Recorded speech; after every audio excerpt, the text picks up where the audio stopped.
नमस्कार। Trend classes के online platform पे मैं राम सर आप सभी का बहुत बहुत स्वागत अभिनंदन करता हूं। जैसा कि आप लोग जानते हैं कि आप लोगों के लिए प्रतिदिन कुछ न कुछ ऐसे क्रांतिकारी वीडियो लेकर आते हैं जो आपके उत्तर प्रदेश पुलिस से संबंधित बनने वाले उन सारे प्रश्नों के संग्रह होते हैं। तो आज उसी कड़ी को आगे बढ़ाते हुए आप लोगों के लिए एक बेहतरीन क्लास लेकर आए हैं। जैसा कि आपको सामने से दिख रहा होगा बोर्ड पर, आज आप लोगों को हम क्या पढ़ाने वाले हैं, वायु दाब से बनने वाले, जी हाँ, वायु दाब पेटियों से बनने वाले उन सारे प्रश्नों के संग्रह को यहाँ पर पढ़ाएंगे जो आपके एग्जाम के लिए बेहद महत्वपूर्ण होते हैं। और आप यकीन मानिए, अगर आप इस वीडियो को देख लेते हैं तो यहाँ से बनने वाले उन सारे प्रश्नों को आप तार तार कर देंगे जो आपके एग्जाम के लिए बेहद महत्वपूर्ण है। तो आइए चलते हैं, अपनी श्रृंखला को आगे बढ़ाते हुए एक बेहतर क्लास की ओर चलते हैं और एक बेहतर जानकारी की ओर चलते हैं।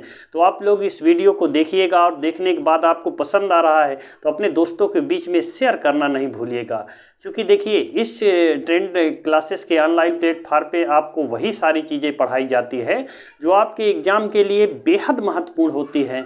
तो आइए चलते हैं और देखते हैं, एक सरसरी निगाह से देख लेते हैं कि वायु दाब पेटियों से कैसे क्वेश्चन बनते हैं।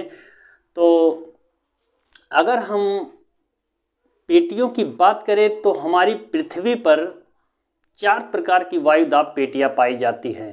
यहाँ हम भारत की बात नहीं कर रहे हैं, यहाँ हम संपूर्ण पृथ्वी की बात कर रहे हैं कि हमारे पृथ्वी पर 4 प्रकार की वायु दाब पेटियां वैज्ञानिकों ने निर्धारित किया है। और यह एक काल्पनिक पेटियां हैं, ना कि प्राकृतिक हैं। यह एक कल्पना के अनुसार वैज्ञानिकों ने इसे स्वयं बनाया है, इसको स्वयं निर्धारित किया है, ना कि यह एक प्राकृतिक है। यह मतलब एक हमारे जैसे वैज्ञानिकों ने, हम जो हमारे देश के वैज्ञानिक हैं, जैसे हम हैं वैसे आप हैं, इन्हीं हम सब में से कोई एक महान वैज्ञानिक जिन्होंने इन सारी पेटियों का निर्धारण किया है। तो आइए उसको एक बेहतरीन क्लास के माध्यम से समझने का प्रयास करते हैं। तो यहाँ पे हमने वीडियो को ज़्यादा लंबा ना करते हुए इसको लिख करके पहले से ऑलरेडी रखा है कि इसमें आपका टाइम जो है जाया ना जाए। तो देखिए 4 प्रकार की वायु दाब पेटियां क्या है, जहां पर मैंने यहाँ लिख करके विषुवत रेखी निम्न वायु दाब पेटी, उच्च वायु दाब पेटी, उपध्रुवी निम्न वायु दाब पेटी और ध्रुवी उच्च वायु दाब पेटी। तो 4 प्रकार की पेटियां पृथ्वी पर पाई जाती है। और इन पेटियों का निर्धारण कैसे होता है, वायु दाब पेटी है क्या, उच्च वायु दाब पेटी क्या है, निम्न वायु दाब पेटी क्या है, इन सारे प्रश्नों के संग्रह को आप लोग देखते रहिएगा। आप लोगों को यहाँ पर एक बेहतरीन जानकारी दी जाएगी जो आपके एग्जाम के लिए बेहद महत्वपूर्ण होती है। वैसे प्रश्नों के संग्रह को आप लोगों के बीच में हम हमेशा लेकर आते हैं, ताकि अगर क्वेश्चन यहाँ से बनता है तो आप उन सारे प्रश्नों को आप आसानी से कर पाएँ।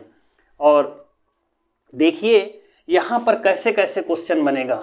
देखिए, डोल ड्रम क्या होता है, डोल ड्रम कहते किसको हैं, निम्न वायु दाब पेटी किसको कहते हैं, उच्च वायु दाब पेटी किसको कहते हैं, वायु दाब पेटियां क्या है, किसको कहते हैं वायु दाब पेटी, प्रचंड पचासा क्या है, सीगटी से यानी चिल्लाती हुई साठा क्या है, और फेरल का नियम क्या है, जो आपको शायद नीचे से नहीं दिख रहा होगा। तो इन सारे चीज़ों को आप एक एक करके बड़ी आसानी से समझने वाले हैं। तो आइए हम इस एक डायग्राम के माध्यम से, एक ग्लोब के माध्यम से आपको समझाने का पूरा प्रयास करते हैं जो आपके एग्जाम के लिए बेहद महत्वपूर्ण है। आप देखिए डोल ड्रम कहाँ लिखा हुआ है, ये लिखा है, ये देखिए पहले नंबर पे मैंने लिखा है डोल ड्रम क्या है। तो डोल ड्रम क्या है, यहाँ पर समझिए डोल ड्रम क्या है।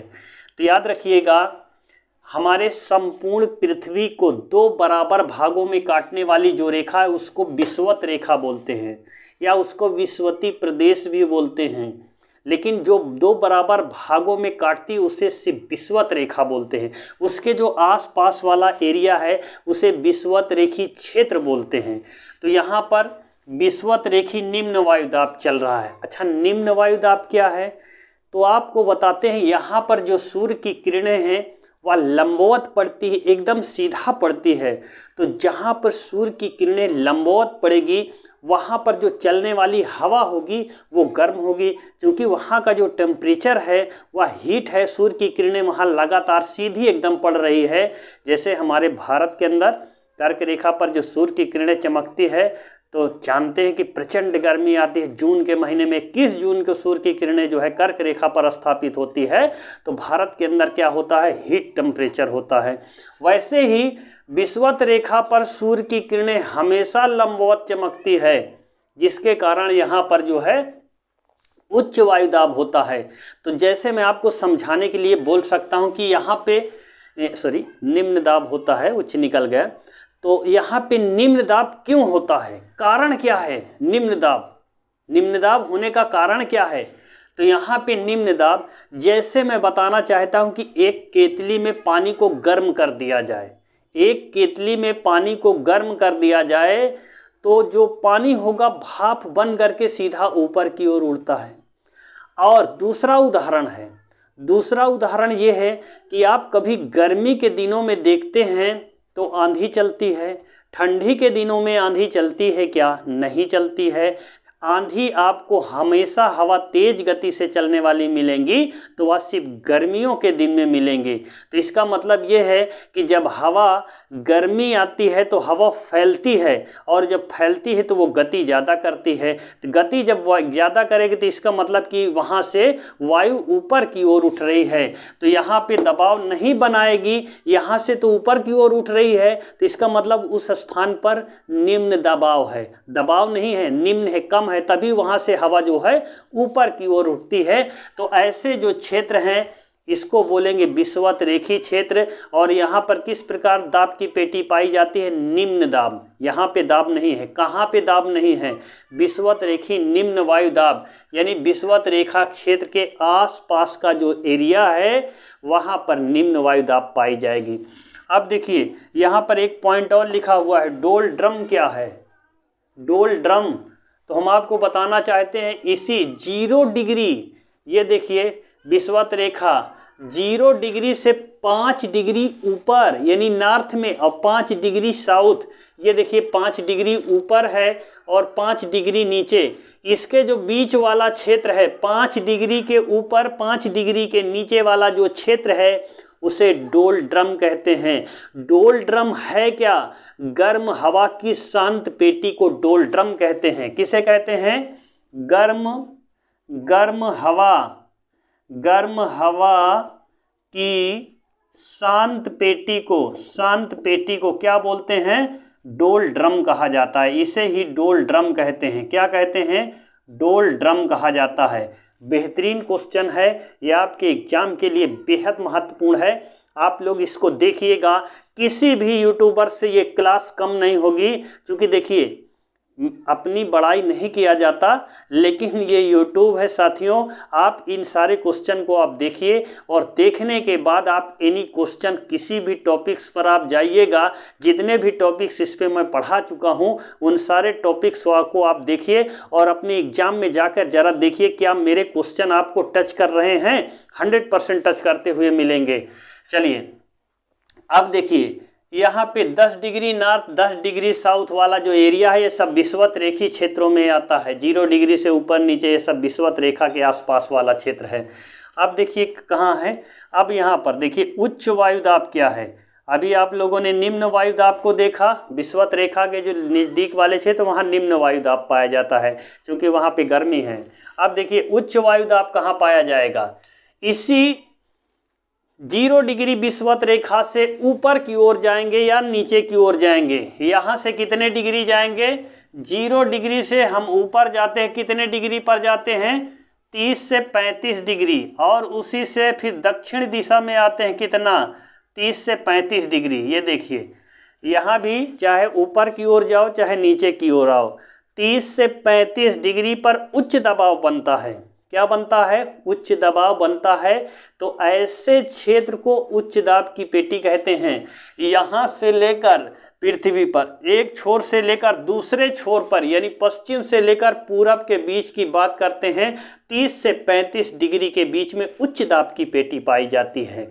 और उच्च दाब की पेटी 0 डिग्री से उत्तर में दक्षिण में 30 से 35 डिग्री पर उच्च दबाव बनता है। कारण क्या है, क्यों दबाव बनता है, इसका एक फैक्ट है। उस फैक्ट को आप समझिए। हमेशा ज़िंदगी में कभी यहाँ से जियोग्राफी से बनने वाले, पेटी से तो बनने वाले क्वेश्चन आपका नहीं छूटेगा। देखिए यहाँ से हवा ऊपर की ओर उठ रही है और ऊपर हमारा क्या है, ऊपर हमारा ध्रुव है। ऊपर जाती है हवा, जब ध्रुव से टकराती है तो हवा भारी हो जाती है, नीचे आती है तो गर्म है। तो इसका मतलब यह है कि मैं आपको समझाना चाहता हूँ, यहाँ पर कुछ लिख करके समझा देता हूँ।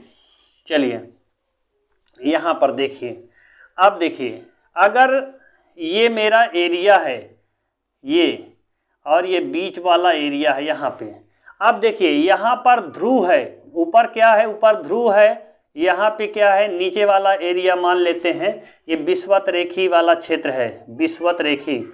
अब देखिए और यहाँ पे जो दबाव बनाने वाला एरिया है, अब देखिए यहाँ पर आग जल रही है, क्या है, यहाँ पर आग जल रही है, यहाँ पे ठंडा है, वहाँ पर आग जल रही है, नीचे ऊपर ठंडा है। तो नीचे आती है तो गर्म होकर ऊपर को भागती है और ऊपर जाती है तो ठंडा होकर के नीचे गिरने की, जैसे ओस भारी हो जाती है तो नीचे जमीन में बैठ जाती है, ऐसी ही कंडीशन याद रखिएगा पेटियों में होता है।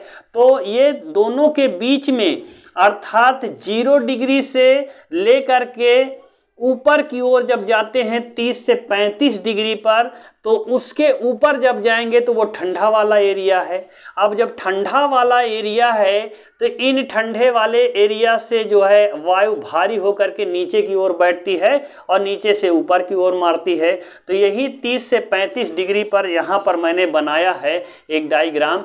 30 से 35 डिग्री के बीच में उच्च दबाव वाली पेटी पाई जाती है। ऐसी पेटी पाई जाती है, उच्च दाब की पेटी 30 से 35 डिग्री के बीच में पाई जाती है। ये आपके एग्जाम के लिए बेहद रामबाण क्वेश्चन है। इन सारे क्वेश्चन को आप करिए और किसी भी एग्जाम में जाइए, बैठिए, अगर पेटी से आएगा तो उस क्वेश्चन को आप तार तार कर दोगे। तो आइए चलते हैं और आगे देखते हैं। अब देखिए उच्च दाब के ऊपर अगर आप जाएंगे तो यहाँ फिर ठंडा वाला एरिया है, ध्रुवीय प्रदेश यहाँ से शुरू हो जाते हैं। इसके नीचे आओगे तो यहाँ ठंडा गर्म दोनों है। उच्च दाब जहाँ पर, उच्च दाब यहाँ पे, इसका मतलब उच्च ठंडा और गर्म वहाँ पर मिल रहा है। तो उसके ऊपर जाओगे तो ठंडा ही ठंडा है। अब 30 से 35 डिग्री के ऊपर जब आप जाते हो तो सब ध्रुवीय प्रदेश की ओर आप बढ़ रहे हैं। किधर बढ़ रहे हैं, ध्रुव प्रदेश की ओर, आप ठंडे प्रदेश की ओर बढ़ रहे हैं।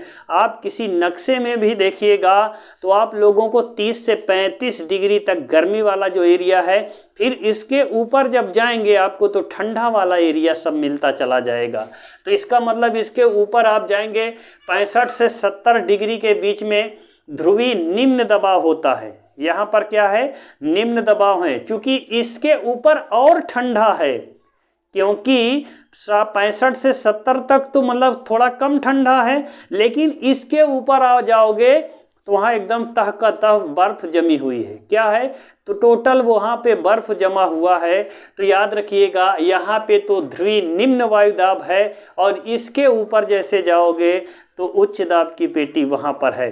तो याद रखिएगा यहाँ पे सबसे पहले निम्न वायु दाब, फिर उच्च वायु दाब, फिर निम्न वायु दाब, फिर उच्च वायु दाब। इसे आप याद करिए। सबसे नीचे बीच में मध्य में क्या है, निम्न है, फिर उसके ऊपर जाओगे उच्च है, फिर उसके ऊपर जाओगे निम्न है, फिर उसके ऊपर जाओगे उच्च है। पृथ्वी पर 4 प्रकार की वायु दाब पेटियाँ पाई जाएगी। अच्छा, वायु दाब होता क्या है, पृथ्वी की सतह से जब वायुमंडल में ऊपर की ओर उठती है तो ऐसे क्षेत्र में निम्न दाब विकसित होता है। और जब वायुमंडल से ऊपर से नीचे की ओर बैठती है तो ऐसे क्षेत्रों में उच्च दाब विकसित होता है। इन सारे पॉइंट को आप लोग ध्यान में रखिएगा। और देखिएगा यहाँ पर क्या है, वायु दाब पेटियाँ। वायु दाब पेटियाँ कहते किसको हैं, तो आपको बताना चाहते हैं वायु दाब पेटियों का मतलब एक बड़े से क्षेत्र में एक समान दाब जब बनता है तो उसे वायु दाब पेटियां कहते हैं। जैसे मैं यहाँ पे बता दिया, उच्च वायु दाब 30 से 35 डिग्री के बीच में, ये डिग्री जहाँ तक जा रही है वहाँ तक टोटल क्या पाया जाएगा, 30 से 35 डिग्री नक्शे पर आप देख लीजिए, वहाँ पर सिर्फ उच्च दबाव बनता है। यानी कि एक लंबे से क्षेत्र में बनती है जब, तो उसको पेटी बोलते हैं। 30 से 35 डिग्री वाली पेटी उच्च दाब की पेटी कहलाती है। निम्न दाब की पेटी, निम्न दाब की पेटी विषुवत रेखीय क्षेत्रों में, इसका मतलब 0 डिग्री जहाँ तक गया है नक्शे में, आप नक्शा देखिए, जहाँ तक वो गया वहाँ पर निम्न दाब विकसित होगा। ये पेटियाँ इसी को बोलते हैं।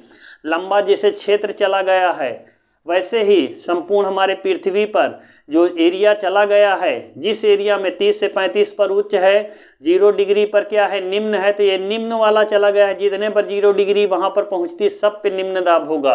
और जब ध्रुवीय क्षेत्र में हैं, आप 65 से 70 डिग्री में पहुँच गए हैं, तो वहाँ पे ध्रुवीय क्षेत्र चालू हो जाता है। उसके ऊपर और जाएंगे तो बर्फ वाला क्षेत्र, पूरा एरिया बर्फ है। तो ये आपको समझना पड़ेगा। आप इन डिग्रियों के माध्यम से ये भी समझ सकते हैं कि वो ठंडा है कि गर्म वाला एरिया है। इस वीडियो में आपको बहुत बेहतरीन जानकारी दी गई है।